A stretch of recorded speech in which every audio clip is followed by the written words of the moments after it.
Hi, hello everyone. This is Horses Speaking Whispers, brought to you by Dolly Communication, and I am Lorraine Mitchell, founder of Dolly Communication. Now then, Horses Speaking Whispers is all about listening to your horse, understanding what it's trying to tell you. I am a big believer in there is no such thing as a naughty horse. They're always trying to communicate a message to us. There are a lot of people out there, quite rightly, saying this could originally be pain or ill-fitting tack. Definitely check that first. But if you've done all that and your horse is still giving you issues, then this is where I come in. Because my horse taught me an awful lot about me. Horses are the best therapists you can have. And not only is the horse the best therapist, we don't realize how much we affect the horse when we're with them. Our own mindset when we're with a horse can upset the horse greatly. Now, on my introduction, there is a story about what happened to Dolly when I fell off, and that traumatized her. Now, after that, we always had mounting issues. I say always, not always. We had mounting issues if I was stressed and tense. The original reason I fell off her was because I was carrying a lot of tension and worry about my life. Now, Dolly picked up on that tension, and because she didn't have the rest of the herd with her when we rode out alone, she only had my vagus nerve upsetting her vagus nerve, and that was making her tense. That in turn made me more nervous because she was on her toes. I got more tense. And then it got to a point where she couldn't take it anymore. So she would do 180 degrees and I'd fall out the side door and she'd be off home without me. Now, it took me a long while to listen to my horse, which is why I'm here helping you understand your horse. And if you're listening, you're either curious or you've had problems. Now, the thing is, we don't think like horses. Horses don't think like us. There's all this about not making, there's a word, I can never get it right, about giving horses human relationships and human feelings. Well, to a certain extent, I think you can, but in another sense, no, you can't. Because a horse doesn't think like us, it doesn't reason like us.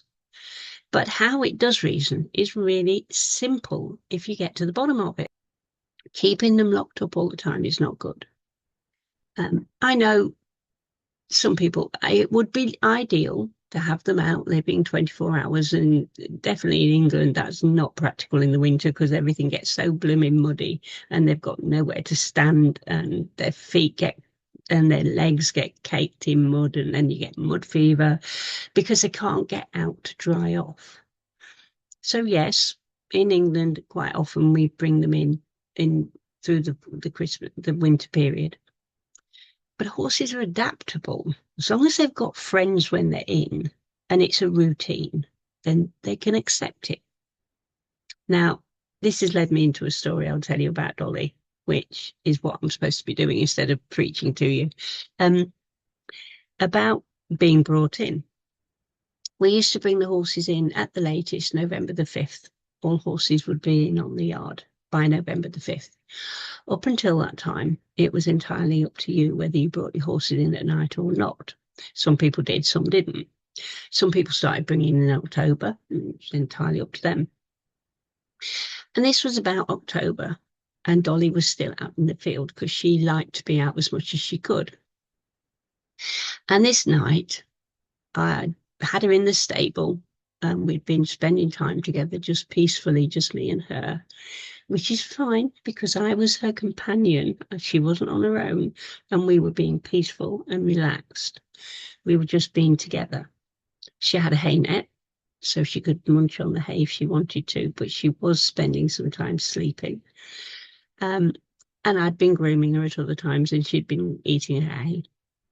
And we'd spent a few hours in there together. And so I went to put her out in the field before I went home. And I walked out the door, opened the door, walked out, and she stopped and she wouldn't come out. And I said, "Come on, doll, you want to go out in the field?" And she actually used her nose to pull the door shut on herself with me outside. And I said, "What's the matter with you? Stop playing around." And by this time, I'd learned to listen to her. This was the last yard we were on, so I'd had her for a good 8 years by then. And I knew to listen. So I opened the door again, and I said, "Come on, let's go to the field." And she pulled the door to again. So I thought, okay, well, for some reason, she wants to stay in. She only had her summer bed down on the floor, just the last bits of hay and straw from the winter, just for when she'd in there if she needed to go to the loo. It was softer than the hard concrete. So I had just a bit of bedding in there, and there was a hay net, and there was some water, but not a lot. So I shut the door on her. I went and filled the hay sack up, dragged it across. Oh, her bedding was clean. Took the hay sack into the stable. She moved across for me to get in. Only a little 12 by 12 stable. She moved across. I chucked all the hay, went back, the straw rather, went back, filled it up again, dragged it over, chucked it in. And she moved nicely for me. She let me work round her to lay it all down properly and put her walls up and things. And she just carried on nibbling on her hay. And then I went to fill her hay nets for the night. She always had 3 big hay nets. So I went round the corner to fill her hay nets, and she couldn't see me. So she left her hay and she stuck her head over the door to see where I was and what I was doing. She was watching everything I was doing. So I filled 3 hay nets, and I took them and I hung them in the stable. And I took her water and took it out and rinsed it and put a full fresh one in for the night. And she watched everything I did, and she just kept moving out my way so I could get to do what I needed to do. And well, she definitely wants to stay in. You know, she could have pushed her way out or anything if she wanted to go out, but she didn't want to. And a young girl on the yard came round, and she saw what I was doing, and she said, "Is Dolly staying in?" And I said, "Well, yes, apparently." And she said, "Well, I thought she goes out." I said, "Well, I was going to put her out, but she didn't want to go. So I'm doing her a bed and she's staying in." And she's like, "Oh, okay," because her mum had routines. So once the routine was started, it carried on. I was a lot more free-flowing than that. I don't believe in making a horse do something just because you did it yesterday. Anyway, I bedded her down. She had everything she needed. I left her. I came out the door. I said goodnight to her. I gave her a final carrot like I always used to do. And she was quite happy. She went back to her hay. And I came out and I thought, I don't know what's up with Dolly tonight, but she definitely wanted to stay in.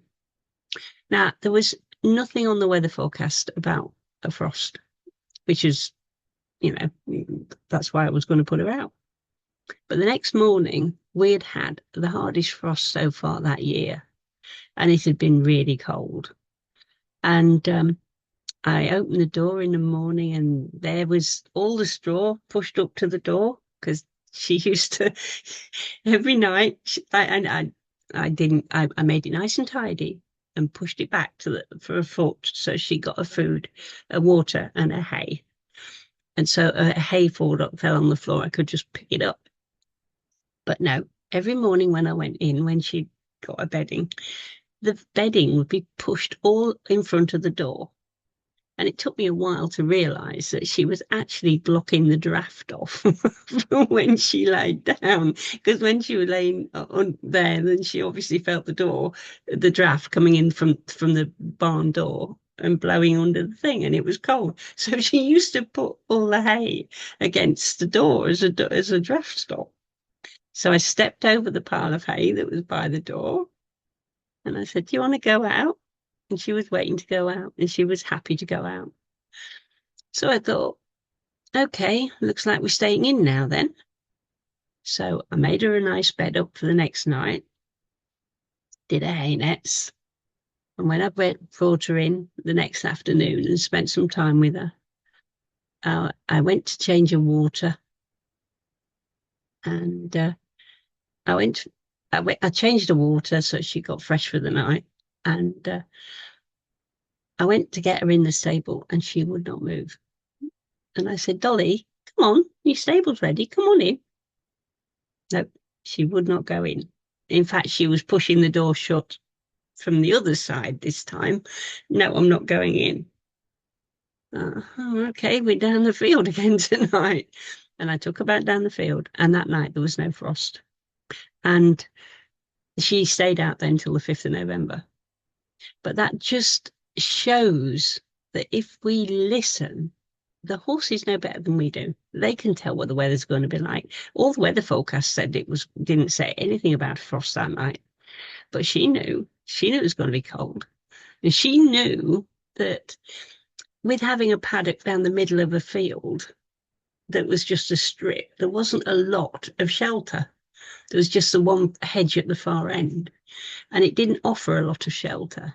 And she knew that she was more sheltered and in a better place in her stable that night, on a cold, frosty night, than she was out in the field. So this is what I mean about listening to your horses. They tell us things. They want us to know what's going on, and they try and tell us. And she couldn't make it more clear. She was shutting the door both times. One when she was in, and one when she was out. And it was like, I don't want to go back in. And the other night was like, I'm not going out. She'd made her mind up, but she was telling me what she wanted to do. But unlike most owners, I listened. Most owners are like, no, you're going out. That's what we were doing at the minute. You're not in yet. Get out in the field. But then she would have been cold. And she knew she would have been cold. So she didn't want to go out. And she had a rug on, a normal rug. But she never had a very thick rug on because she didn't normally need one until the frost started. And I didn't know there was going to be frost, so I didn't put a thick rug on her. So this is just one example of how you can listen to your horse, but they won't talk to you unless they know you're listening. So it doesn't start with things like shutting doors and waving head collars at you and things like that, because if they don't believe you'll listen, they don't bother. And the more you shut them down and tell them they'll do what they're told and you're not listening, then the less they'll bother. But the more you open your heart, and when they say no, you wonder why, you think about why, think about it from a horse's perspective, and just think they have a reason. So think about them being prey animals. Think about them being nervous. Think about them knowing more about the weather than we do. It's all instinct for them. Think about why don't they want to be just with you, but they're happy with you when there was a whole herd around. Maybe you're carrying stress that they can't take. Just like Dolly and I. And that is today's story. And thank you for listening. And I hope it'll just make you think a little bit more about listening to your horse. Thank you.